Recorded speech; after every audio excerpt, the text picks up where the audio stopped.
ঘটে গেছে, এক প্রকার তাদের হাওয়া পাল্টা ধাওয়া ঘটে গেছে।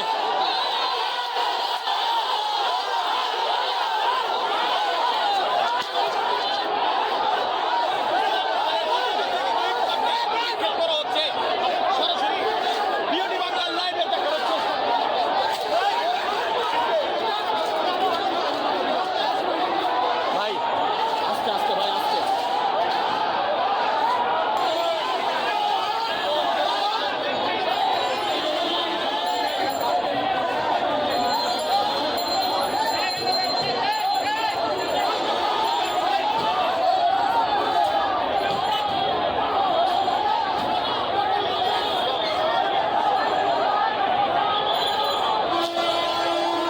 একদিকে জামাত শিবির এবং অন্যদিকে কিন্তু বিএনপি যে নেতাকর্মী আছেন ঠিক তারাই।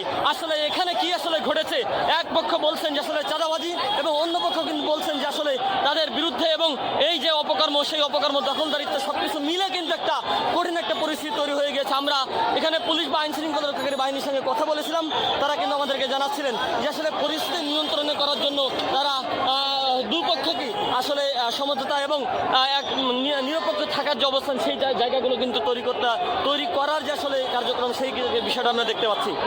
সব কিছু মিলে আসলে এই জায়গাটিকে শান্ত করার জন্য আইন শৃঙ্খলা রক্ষাকারী বাহিনী তারা কিন্তু আসলে কার্যক্রম চালিয়ে যাচ্ছে।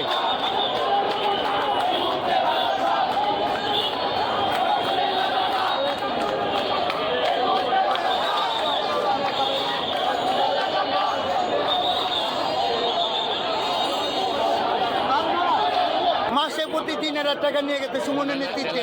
উনি জামাত করে উনি আওয়ামী লীগের লোক নিয়ে কিভাবে এইভাবে চান্দা ওঠায়। এই দোকানদাররা অসুস্থ হয়ে আমাদের এলাকাবাসীর কাছে সাহায্য চাইছে, আমরা এই জন্য প্রতিরোধ করবার এলাকাবাসী আর দোকানদাররা করছি।